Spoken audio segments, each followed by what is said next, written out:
Les institutions iraniennes non élues ouvrent la voie à Ebrahim Raisi pour remporter l'élection présidentielle du 18 juin et éventuellement succéder au guide suprême Ali Khamenei. En tant que président, Raisi sera moins enclin à poursuivre des réformes intérieures, laissant peu de place au consensus avec l'Occident sur des questions qui dépassent largement le cadre actuel des pourparlers nucléaires.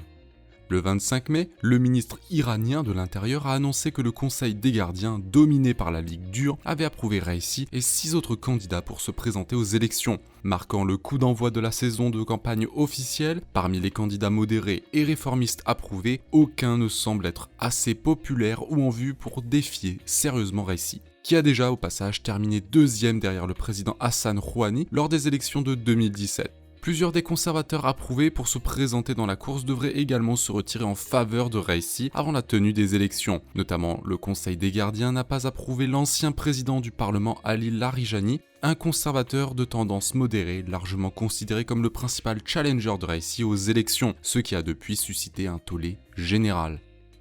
Il y a des rumeurs selon lesquelles Raisi est également préparé comme un successeur possible de Khamenei après que Raisi a grimpé dans les rangs politiques de l'Iran juste avant les élections de 2017. Le principal candidat modéré approuvé pour se présenter aux élections du mois prochain est le gouverneur de la banque centrale Abdel Nasser Hemati, un technocrate devenu synonyme de crise économique iranienne et donc impopulaire.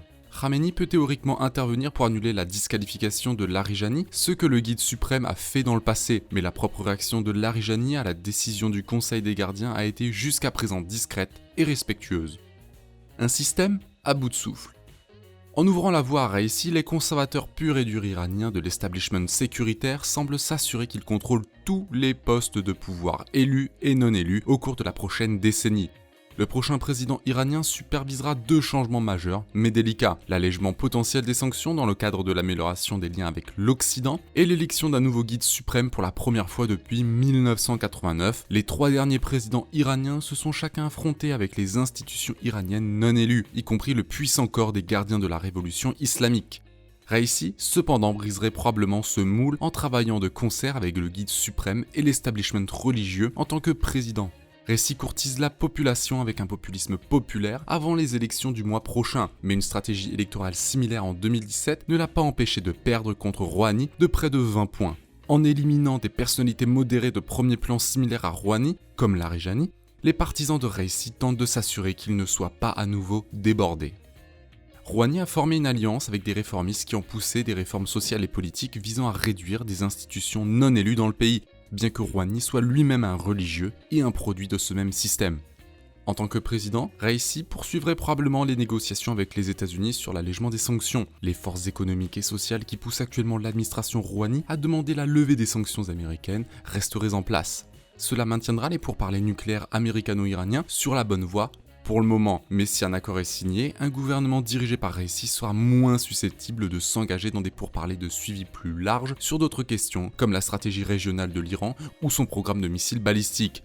Étant donné le soutien des gardiens de la révolution à de tels programmes et les avantages limités que Téhéran en tirerait par rapport à Rouhani, Raisi aurait probablement également des demandes plus spécifiques sur les sanctions américaines qui doivent être levées en échange de la réduction de l'activité nucléaire de l'Iran. Sous la direction de Raisi, les perspectives de réformes économiques, démocratiques et sociales plus larges en Iran diminueraient également, limitant la mesure dans laquelle les relations globales de Téhéran avec les États-Unis et d'autres pays occidentaux pourraient se réchauffer davantage. Concernant les réformes économiques, un gouvernement dirigé par Raisi introduirait des réformes pour stimuler l'économie iranienne secouée par les sanctions et la pandémie, mais à une échelle beaucoup plus réduite par rapport à la liste des réformes que Rouhani avait initialement prévu de poursuivre. Concernant les réformes politiques, un gouvernement dirigé par Raisi peut également soutenir certaines réformes politiques limitées sous la direction du guide suprême, comme la recréation d'un poste de Premier ministre, ce qui viendrait à réduire son pouvoir. Concernant les réformes sociales, un gouvernement dirigé par Raisi réduirait probablement également certaines des petites libéralisations sociales mises en œuvre par l'administration de Rouhani. Cela conduirait l'Iran à adopter une position plus dure sur des questions telles que la liberté des médias, les droits de l'homme et les droits des femmes. Vers un Iran apaisé.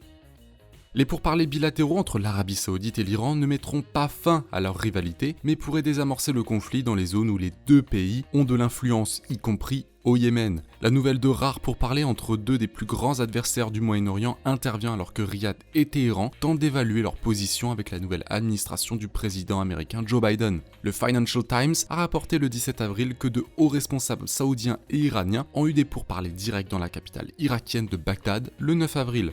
Les responsables irakiens ont depuis confirmé ces pourparlers et ont déclaré que les deux parties devraient tenir un autre cycle de négociations dans les semaines à venir. Les pourparlers se seraient concentrés sur le Yémen et le Liban et auraient impliqué des responsables du renseignement d'Arabie Saoudite et d'Iran. Situé à un carrefour géographique au Moyen-Orient, l'Irak a longtemps été un site principal de conflit régional. L'emplacement stratégique du pays, ses vastes richesses en ressources et sa population nombreuse et diversifiée sur un plan ethnique offrent aux puissances voisines de multiples incursions d'influence. Le changement de politique américaine sous Biden contribue également à stimuler la diplomatie saoudo-irakienne, alors que la nouvelle stratégie de la Maison-Blanche au Moyen-Orient oblige les deux puissances régionales à réévaluer leurs relations politiques et sécuritaires. Pour l'Arabie Saoudite, l'empressement de l'administration Biden à négocier un autre accord nucléaire avec l'Iran oblige Riyad à garantir qu'un tel accord ne menacerait pas la sécurité du royaume. Et pour l'Iran, l'amélioration des liens avec l'Arabie Saoudite pourrait également l'aider à atteindre son objectif à long terme de négocier des partenariats régionaux qui réduisent son isolement mondial et aident à pousser les États-Unis hors du Moyen-Orient.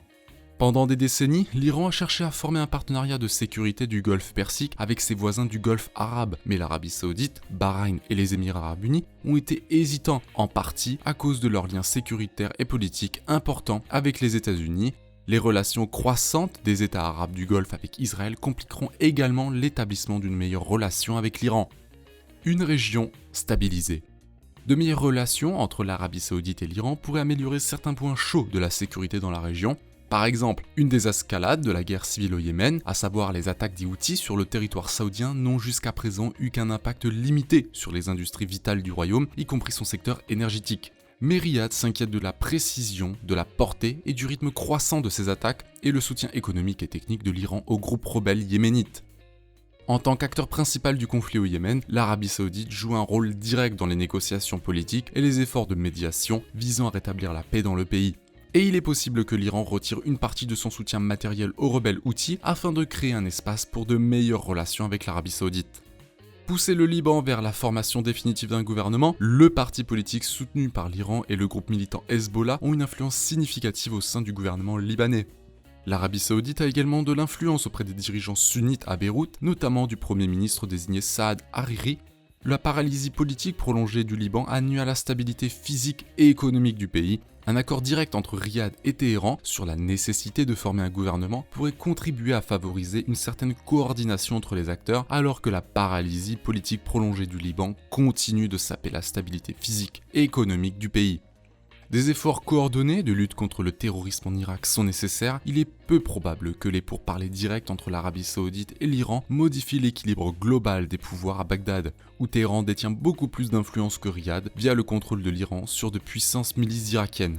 Cela pourrait toutefois permettre de coordonner les efforts de sécurité contre les militants djihadistes que l'Arabie Saoudite et l'Iran considèrent comme une menace. L'armée saoudienne a intensifié ses efforts pour entraîner les forces irakiennes dans les zones frontalières de la province d'Anbar, où les milices chiites soutenues par l'Iran sont également devenues de plus en plus essentielles dans la lutte contre les terroristes. Nous remercions le partenaire de cette vidéo, ExpressVPN, qui depuis plus d'1 an soutient la chaîne YouTube au travers d'un produit dont nous cessons de faire l'éloge, aussi bien en privé qu'en public. À titre personnel, j'utilise les services d'ExpressVPN depuis qu'il y a 1 an. Je me suis fait voler un nombre non négligeable d'informations personnelles en gare de Strasbourg, alors que j'utilisais le Wi-Fi public, dont des mots de passe et des numéros de carte bancaire qui ont servi aux hackers pour faire des achats. Tout cela aurait pu être évité si au même moment, sur mon téléphone ou mon PC, j'avais utilisé les services d'ExpressVPN. Quentin, quant à lui, l'utilise de façon journalière en Russie pour avoir accès à des sites restreints, mais aussi lorsqu'il utilise le Wi-Fi public de la faculté de Moscou, toujours pour garantir la sécurité des informations contenues sur son PC. Pour ceux qui ne le savent pas, ExpressVPN, c'est aussi 3000 serveurs couvrant 160 localisations dans 94 pays différents. Si vous avez un problème, ce qui ne fut jamais le cas de Quentin ni de ma personne, vous avez un support client en direct 24 heures sur 24, 7 jours sur 7. Comme énoncé plus haut, ExpressVPN est aussi disponible sur Windows, Mac, iOS, Android, Linux ou bien même vos consoles, vous permettant au passage d'avoir accès à un grand catalogue de films et de séries sur vos plateformes de streaming, dont les sorties populaires sur le Netflix américain pour les fans de VO. Vous pouvez regarder des films exclusifs à des géolocalisations autrement inaccessibles, que ce soit des documentaires, des films, des blockbusters ou bien même des animés. Étant donné qu'ils apprécient grandement la chaîne Terabellum, ExpressVPN vous offre 3 mois d'abonnement gratuit si vous faites le choix de prendre un abonnement 12 mois, ce qui vous fait 15 mois de VPN pour la modique somme de 6 € par mois. Et si vous n'êtes pas satisfait, mais je vous garantis que vous le serez, vous avez 30 jours pour annuler votre abonnement. Faites confiance à ExpressVPN, le VPN de la chaîne Terabellum.